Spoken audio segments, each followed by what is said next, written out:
Assalamualaikum warahmatullahi wabarakatuh.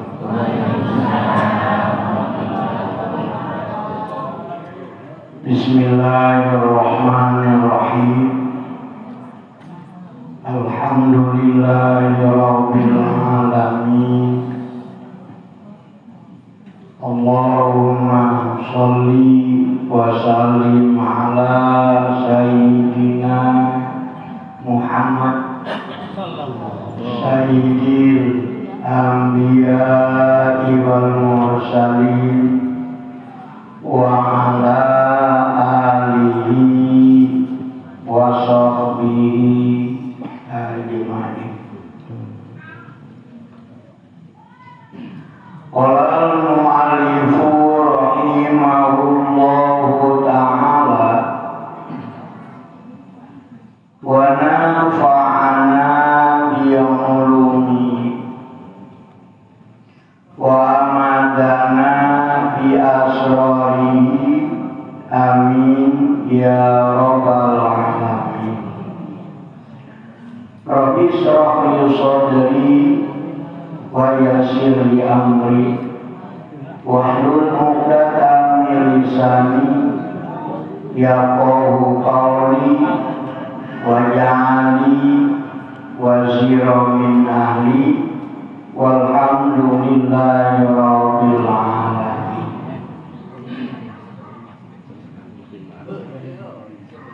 Pada para alimul ulama yang hadir di tempat yang mulia ini, kepada bapak-bapak jamaah pengajian, juga ibu-ibu, wabil khusus ketua DKM Masjid Baitul Mukminin, juga kepada para alimul ulama yang ada di sini. Saya mohon maaf kalau tidak menyebutkan namanya, yang sama-sama dimuliakan Allah yang saya muliakan. Pertama-tama marilah kita panjatkan puji syukur kita kehadirat Allah Subhanahu wa ta'ala atas nikmatnya yang Allah berikan kepada kita pada malam ini. Mungkin di antaranya yaitu nikmat sehat. Dengan nikmat sehat ini, alhamdulillah kita bisa bersama-sama kumpul di tempat yang mulia ini dalam rangka melaksanakan ibadah ngaji atau menuntut ilmu. Yang alhamdulillah kita tadi sudah sama-sama hadiah zikir sekaligus mendoakan ahli kubur kita, khususnya umumnya muslimin wal muslimat. Mudah-mudahan dengan hadiah zikir yang disertai dengan doa, ahli kubur kita kesalahannya dimaafkan oleh Allah, dan Allah tambah rahmat di alam kuburnya, dan Allah angkat derajat di alam kuburnya. Amin ya rabbal alamin. Sebab orang yang sudah meninggal dunia itu memang itulah yang ditunggu-tunggu, oleh kita. Kalau kita sudah meninggal dunia, hanya itu. Nggak ada orang yang meninggal dunia minta dianterin mobil. Nggak ada. Sebabnya udah nggak butuh mobil lagi. Walaupun di dunianya sangat butuh sama mobil, tapi kalau sudah meninggal dunia, beliau tidak membutuhkan. Yang dibutuhkan apa?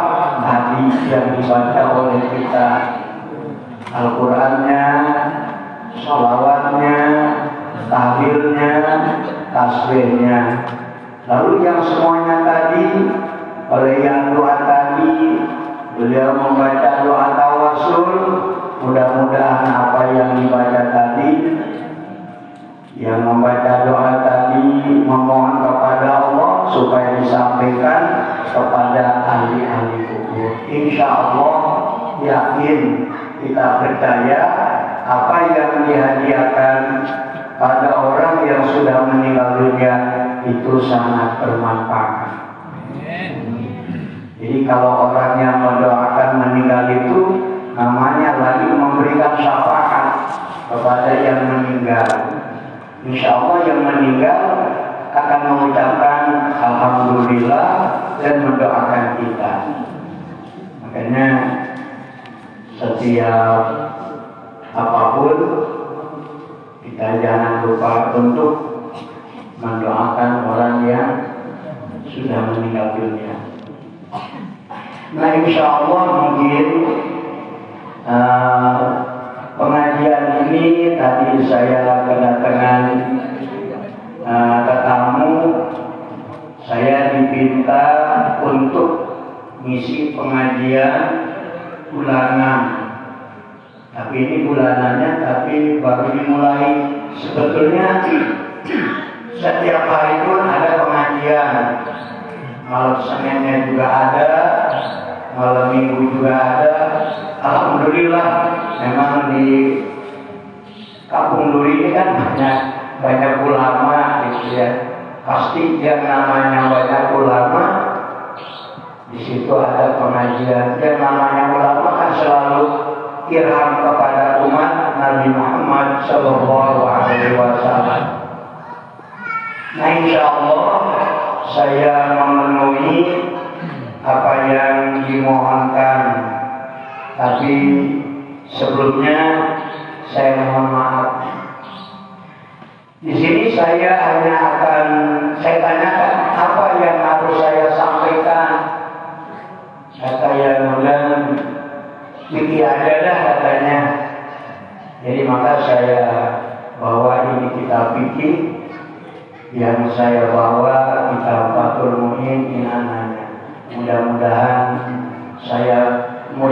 Allah memberikan paham kepada saya, Allah memberikan paham kepada kita semua.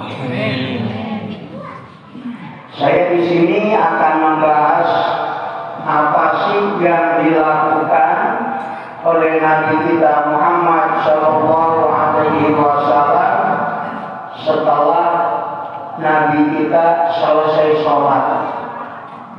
Juga ini yang perlu kita contoh, karena Allah mengatakan di dalam Al-Quran, "Qul in kuntum tuhibbunallah fattabi'uni yuhibbukumullah." Jadi isinya ayat tadi, kalau kita ingin dicintai oleh Allah, harus mencintai Allah. Caranya mengikuti Nabi kita Muhammad Sallallahu Alaihi Wasallam. Nabi kita melaksanakan sholat, kita pun harus melaksanakan sholat. Nah, kelanjutannya setelah sholat apa yang dilakukan oleh Nabi kita? Saya di sini akan membahas apa yang dilakukan oleh Nabi kita setelah Nabi kita selesai sholat. Di sini Imam Nawawi mengatakan dalam kitab Al-Adhkar yang diriwayatkannya di dalam kitab Ibnu Sina dari Anas radhiyallahu anhu, karena Rasulullah Shallallahu Alaihi Wasallam ila qada sholatahu. Tapi ini saya bahasanya ini bahasa Arab pisanan nih. Iya, bukan bahasa Indonesia gitu ya, bahasa pisanan. Tapi kalau pakai Sunda kita insya Allah sih ya. Kalau bahasa Sunda pembeli bisa kali ini.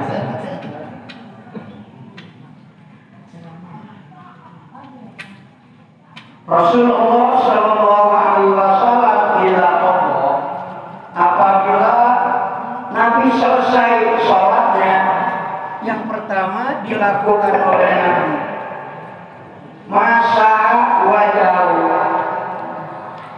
Nabi ngusap mukanya. Kita lihat kalau kita sholat di belakang kiai kalau habis salam suka ngusap muka atau kiai. Seperti kita di belakang Pak Ustadz ini ya, mualim. Nah, beliau begitu assalamualaikum, kita lihat ngusap muka kagak? Ngusap. Apakah itu hanya sebisa-bisanya Ustaz? Bukan, itu mengikuti Nabi kita Muhammad Sallallahu Alaihi Wasallam. Nah ini yang dipakai ngusap oleh Nabi tangan mana? Tangan kan ada dua, ada kanan, ada kiri. Di sini dia yumna dengan tangan kanannya. Jadi kalau kita selesai sholat yang dilakukan oleh Nabi, kita ikuti.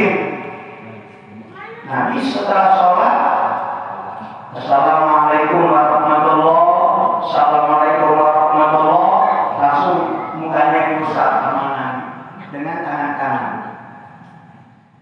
Lalu apa yang dibaca oleh Nabi? Summa qala. Selanjutnya Nabi mengucapkan Asyhadu an la ilaha illa huwar rahmanur rahim. Allahumma dhab anil hama wal hazan. Itu.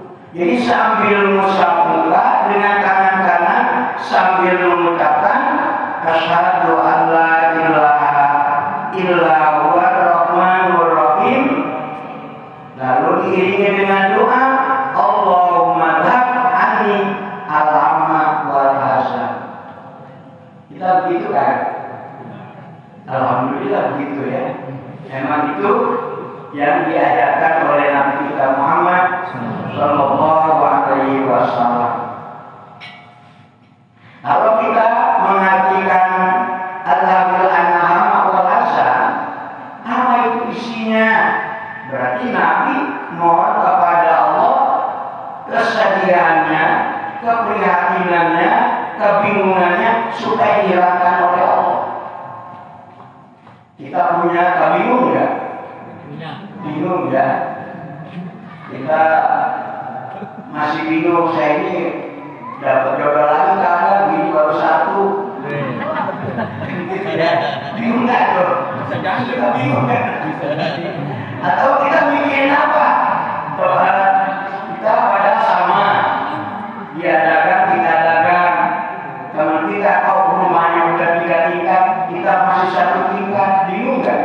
Bingung. Kenapa ini saya masih begini juga? Nah, bagaimana caranya supaya hilang kebingungan ini? Kesedihan supaya hilang, itulah caranya.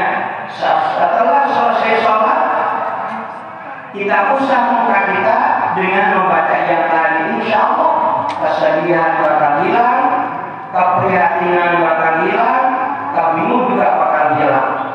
Makanya kita lihat ustaz-ustaz, ternyata nggak usah lagi pada ngelamun.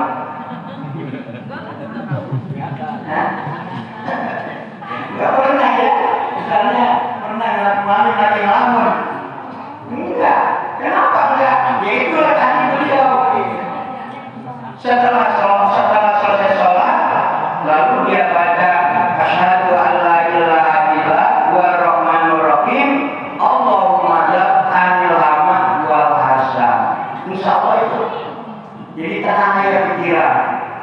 Ya. Dan kita mohon kepada Allah. Kebingungan ini memang adanya di kita. Yang menghilangkan kebingungan siapa? Allah. Maka kita mintanya juga kepada Allah. Jadi kalau bapak-bapak, ibu-ibu, jangan sampai punya hati yang sedih terus, bingung terus, prihatin terus. Setiap melaksanakan sholat, selesai sholat, usap muka dengan tangan kanan dan baca doa yang tadi. Itu yang pertama dilakukan oleh Nabi kita setelah selesai sholat. Setelah itu apa yang harus dilakukan lagi? Di sini wasuna disunahkan zikrun zikir wa du'a'u dan doa siron akibah, zikirnya pelan-pelan, doanya pelan-pelan. Kapan? Akibah, setelah selesai melaksanakan sholat. Jadi setelah baca yang tadi, ini Nabi mengajarkan lagi kepada kita. Nabi mengatakan gini, man sabaha, siapa orang yang membaca tasbih. Banyaknya membaca tasbih itu salah salasin 33 kali. Lalu wa hamadallah salasan wa salasin. Kata Nabi, lalu dia memuji kepada Allah 33. Wa kabarullah salasan wa salasin, dan dia takbir 33 kali. Kalau setelah sholat baca tasbih 33 kali, baca alhamdulillah 33 kali, takbir 33 kali, diteruskan la ilaha illallah wahdahu la syarika lah, lahul mulku wa lahul hamdu yuhyi wa yumiit wa huwa ala kulli syai'in qadir. Ghufira khotoyahu, Allah maafkan segala kesalahan-kesalahan. Sadar nggak bahwa kita ini suka bikin salah? Pasti kan ya. Udah ada hadisnya innal insan malu kotor wadisyan, ada kesalahan, ada lupa, ada disengaja. Kita rata-rata kesalahan, apa kelupaan, apa disengaja. Kita suka sengaja ya. Jadi beda, kalau nisyan, kalau kotor disangka kita nggak salah, rupanya salah. Kayak dulu misalnya waktu kita sekolah, ada pertanyaan 3 kali 3, disangka kita 10. Nah itu bukan disengaja, itu namanya kesalahan. Ada lupa, misalnya lupa. Nah tapi kalau kita rata-rata yang kita lakukan itu sengaja. Jadi kalau sengaja sebetulnya itu bukan sifat manusia. Manusia itu khotoya wa nisyan. Kalau sengaja sifat siapa itu? Iblis. Kalau sengaja iblis sengaja. Iblis kalau mau sholat bukan dia kesalahan, bukan lupa, iblis kalau sholat. Berarti iblis juga diperintahkan oleh Allah. Wa ma khalaqul insa wal jinna illa liya'budun.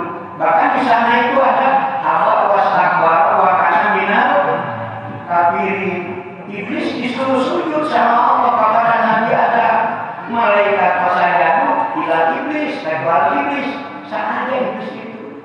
Jadi sebetulnya kalau kita yang manusia ini melakukan yang dilarang oleh Allah, sengaja kita melakukannya, itu bukan sifat kita. Sifat iblis itu lagi nempel di kita. Kenapa begitu? Kalau saya ambil kejadian manusia ini, maaf ya, takut ini bahasanya rada kurang pas gitu. Kan kita kalau mau bersetubuh diajarkan oleh Nabi kita harus baca apa? Doa aja. Bagaimana sebenarnya? Bisa semua ya. Nah, apabila di mana seorang suami bersetubuh dengan istrinya tidak membaca doa Nabi, itu ini sikut, Pak. Di mana supermarket apa? Misalnya kalau bahasa Arabnya mani gitu ya, mani kita keluar, nah mani iblis juga keluar. Lalu anak kita, itu anak kita barengan. Iblis berarti ya? Kita dan iblis, maka wajar kalau anak ini nanti nggak nurut, ya kena memang kalinya kita salah. Maka itu diajarkan oleh Nabi kita harus seperti itu. Nah kalau manusia pokok wah nisya, kalau iblis amin sengaja. Nah insya Allah apalagi kita bukan sengaja sedikit membuat kesalahan, apalagi kita memang karena kelupaan membuat kesalahan ini, sengaja kita berbuat dosanya disengaja. Di mana kita selesai sholat, kita baca tasbih 33 kali, subhanallah, subhanallah, kan gitu ya. Habis sholat itu terus baca tahmid, alhamdulillah, alhamdulillah. Lalu kita baca Allahu Akbar, Allahu Akbar. Diteruskan dengan la ilaha illallah wahdahu la syarika lah, lahul mulku wa lahul hamdu wa yumiit wa huwa ala kulli syai'in qadir. Ini Nabi yang mengatakan dosa kita dibebaskan oleh Allah, dimaafkan oleh Allah. Makanya kenapa kalau kita habis sholat ada pengen buru-buru pulang? Iblis. Nah, sebab ini tidak mau dosa kita dimaafkan oleh Allah. Itu biasanya, maaf ya, setelah kita selesai sholat begitu tadi, ini ajaran Nabi kita ya, kita lakukan ini. Nabi saya sama umatnya, jangan sampai umatnya disiksa di neraka, supaya kembali ke alam kubur bebas dari dosa. Gampang, asal sholat assalamualaikum, biasa kita yang biasa kita lakukan di masjid ini, istighfar dulu ya, astagfirullahaladzim. Beda-beda kan ya, kalau saya istighfarnya begini, astagfirullahaladzim li walidayya wa liman akun alayya wa li jami'il muslimina wal muslimat wal mu'minina wal mu'minat al-ahya'i minhum wal amwat. Berapa kali kita baca istighfar? Tiga kali. Setelah kita baca istighfar, baca apa? Asyhadu an la ilaha illallah wahdahu la syarika lah, lahul mulku wa lahul hamdu wa yumiit wa huwa ala kulli syai'in qadir. Berapa kali? 3 kali. Setelah itu kita baca Allahumma ajirni minan. Berapa kali? 3 kali. Lalu kita baca Allahumma antas salam wa minkas salam wa ilaika ya'udus salam wa hayyina rabbana bisalam wa dakilna jannata darus salam tabaraka rabbana wa ta'ala ya dzal jalali wal ikram. Nah langsung kan kalau ada imam pimpin kita, lalu diteruskan dengan tadi baca tasbih 33 kali, diteruskan dengan baca tahmid 33 kali, diteruskan dengan baca takbir 33 kali, lalu kita diterus diakhiri dengan la ilaha illallah wahdahu la syarika lah, lahul mulku wa lahul hamdu wa yumiit wa huwa ala kulli syai'in qadir, la haula wa la quwata illa billahil aliyyil azim. Gimana kita setelah sholat membaca yang tadi, ini Nabi mengatakan mufirat khotoyahu, dimaafkan khotoyahu. Itu bukan satu Pak. Kalau kata ulama nawawi, khotoyah jamak taksir, jamak taksirnya jamak taksir kasroh, dari 10 tidak ada batasnya. Bahkan Nabi sampai mengatakan walaupun dosanya bagaikan busa yang ada di lautan. Jadi gampang kan minta maaf sama Allah? Gampang Pak? Gampang ya, asal mau gitu. Nah maka daripada itu, setelah selesai sholat itu yang kita lakukan. Nah setelah zikir apa? Lalu yang dilakukan oleh Nabi sesuai ulama mengatakan doa. Jangan hanya zikir saja, diteruskan dengan doa. Nah tergantung nih, kalau seandainya sholat ini ada 3 golongan kan ya. Ada orang yang sholatnya munfarid, berarti sholatnya selalu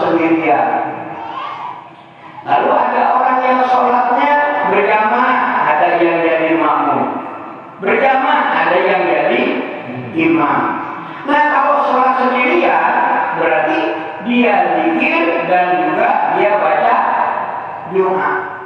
Kalau kita sholatnya jadi makmum, kalau seandainya memang imamnya zikirnya pelan, baca doanya pelan, nggak terdengar oleh kita yang jadi makmum juga sunnah baca doa. Kecuali imam baca doanya kencang, kedengaran sama kita nggak perlu baca doa, cukup dengan mengucapkan amin. Jadi sengaja kita baca amin, itu kita namanya baca doa juga.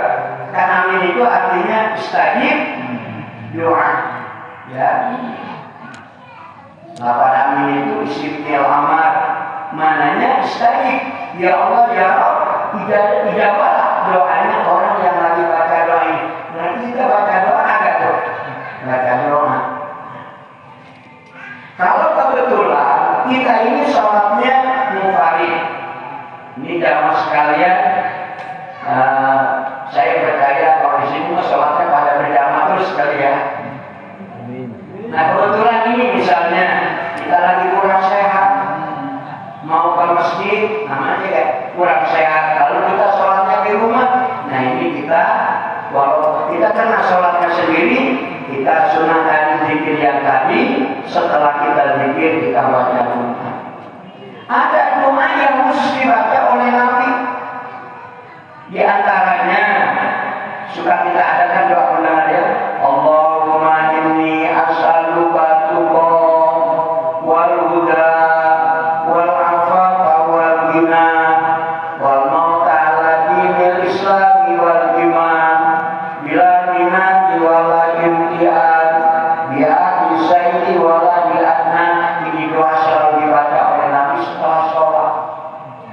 Allahumma inni a'udzu bika minal hammi wal ghammi wal ahzani wa na'udzu bika minal adzi wal kasali wa na'udzu bika minal dukhli wal bukhli wa na'udzu bika min ghalabati daini wa qahri. Ini doa selalu dibaca oleh Nabi setelah sholat. Ya. Allahumma ya Tuhan, itu doa dari Nabi. Namanya doa ini ada doa nawawiyah, berarti doa yang dibaca oleh para nabi. Ada doa Al-Quraniyah, berarti doa yang ada di Al-Quran seperti Rabbana atina fid dunya hasanah wa fil akhirati hasanah wa qina adzabannar. Ini juga doa tidak pernah lupa dibaca oleh Nabi. Setiap sholat pasti Nabi baca doa ini. Rabbana atina fid dunya. Makanya kita nggak usah malu kalau doa yang terakhir pasti doa ini kan ya. Itu nggak usah malu, saya malu baca doa ini. Sudah kata ini para kita bisa semua juga nggak usah malu. Jadi kita jangan malu baca doa yang biasa dibaca oleh orang. Jangan malu. Kan ini mah doa orang udah pada hafal semua. Saya malu dibacanya. Masa ya saya ustaz baca doa orang udah pada hafal, saya yang doa orang yang belum hafal. Jangan seperti itu. Doa yang biasa orang pada hafal, nah itu doa yang selalu dibaca oleh Nabi kita Muhammad Sallallahu Alaihi Wasallam. Ini kalau sholatnya sendirian. Bagaimana kalau kita sholatnya jadi makmum? Nah ini sama kalau zikir bareng-bareng dengan imam. Di mana imam baca doanya terdengar oleh kita sebagai makmum, cukup kita membaca amin. Jangan imam baca doa, kita mau juga baca doa. Misalnya imam kedengaran doanya Bismillahirrahmanirrahim, amin amin alhamdulillahirabbil alamin. Kita yang jadi makmum, padahal cukup amin. Kita baca di doa. Itu namanya makmum gak tahu diri. Cukup imam yang baca doa, walaupun seandainya ada doa yang selalu dibaca oleh Nabi, tapi tidak pakai mutakalimah goir, pakai mutakalimah wadah, itu banyak. Padahal Nabi bacakan berjamaah Nabi, tapi Nabi bacanya Allahumma inni, enggak Allahumma inna. Itu gak ada masalah. Kalau memang sudah kawahid dari Nabi kita Muhammad Sallallahu Alaihi Wasallam. Ada doa para sahabat. Nah, silakan baca ini juga. Atau doa boleh ulama, itu juga silakan. Atau kita anak sendiri boleh, tidak ada masalah. Ya. Nah, lalu bagaimana kalau kita jadi imam? Tadi jadi makmum ya. Bagaimana kalau jadi imam? Nah, imam dua. Kalau imam ada niat sambil mengajarkan zikir kepada makmum, imam disunahkan zikirnya terdengar oleh makmum. Kayak di pesantren. Itu kalau di pesantren, guru zikir setelah sholat, sengaja suaranya dikencengin. Tujuannya apa? Sambil mengajarkan anak santrinya. Nah, kalau biasa di masjid mah, ini jamaahnya juga udah pada ngerti semua. Imamnya yang kemudian disirkan, boleh nggak? Boleh nggak? Mungkin kita yang sudah pernah melaksanakan ibadah haji, kalau sholat di masjid-masjid yang kecil ya, di Masjidil Haram, kan imam suka pada zikir, tapi zikirnya nggak ada suaranya. Bahkan kalau kita keluarin suara, sudah giniin sama jamaah itu kan ya, maksudnya udah nggak pakai suara kan begitu. Nah itu boleh nggak? Boleh nggak Pak? Kalau seandainya ada imam zikirnya pelan, nah, ini tidak ada masalah. Tapi yang bagus yang mana? Belum tentu semuanya makmum ini sudah bisa. Jadi imam sambil zikir sambil mengajarkan makmum. Nah yang jadi imam biasa subhanallah, subhanallah, subhanallah. Seperti pengalaman saya bisa zikir yang dibaca setelah sholat, kita boleh ngeliat di kitab Pak. Boleh apa itu? Boleh dengerin dari guru. Nah di sholat guru baca ini, kan begitu. Mungkin semua ustaz saya juga rasanya sama kali. Zikirnya ini bukan boleh belajar di kitab itu, boleh mendengarkan dari guru. Coba seperti misalnya ustaz bimbing takbir, apa yang boleh nggak dia, apa boleh nggak dia kan itu dari gurunya. Rasa saya boleh dari gurunya itu. Pengalaman saya lah, nggak pernah bikin nyari surat misalnya mana nih pas tahlil. Kalau santri itu atau ustaz bisa tahlil, cukup boleh dengerin dari guru. Ya, mungkin kecuali kesininya kali masa ilmu yang lainnya. Tapi kalau masalah tahlil atau zikir setelah sholat, pasti itu mungkin sama dengan saya, kasih mendengarkan apa yang disampaikan oleh guru. Nah itu kalau kita jadi imam. Lalu yang abdulnya kalau kita jadi imam bagaimana? Setelah sholat kita lagi zikir ini, kalau seandainya imam tidak merobahkan badannya, itu yang paling utama bagi imam zikirnya sambil menghadap kiblat. Kalau kita jadi imam, kalau jadi makmum jangan bergerak si makmum, kalau imam pun bergerak. Rata-rata kita makmum sama imam bergerakannya gerakan mana nih? Apa imam dulu atau makmum dulu nih? Kalau kita jadi makmum, imam belum selesai baca doa, kita jangan makmum dulu. Ini ada pada jadi makmum. Apalagi kalau imamnya orangnya sedikit mah mau baca doa aja keluar. Kan gitu ya. Ini ada pada makmum itu jangan dulu keluar dari masjid kalau imamnya belum merubahkan badannya.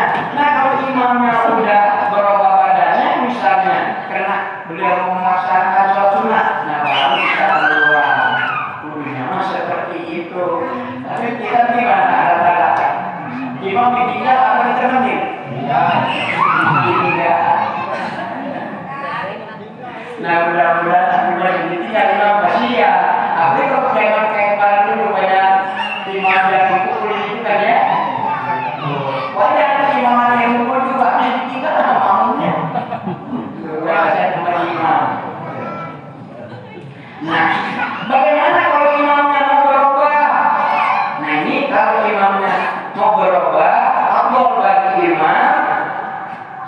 zikirnya itu yang kanannya menghadap kepada makmum. Jadi berarti yang kemana kan ke sini kiblat ya. Nah kebetulan kalau imam, saya jangan nabrak seperti ini gitu ya. Jadi kita kalau jadi imam, kalau memang tidak menghadap kiblat seperti ini. Kalau memang iya kalau guru ngajak anak santri pasti seperti ini.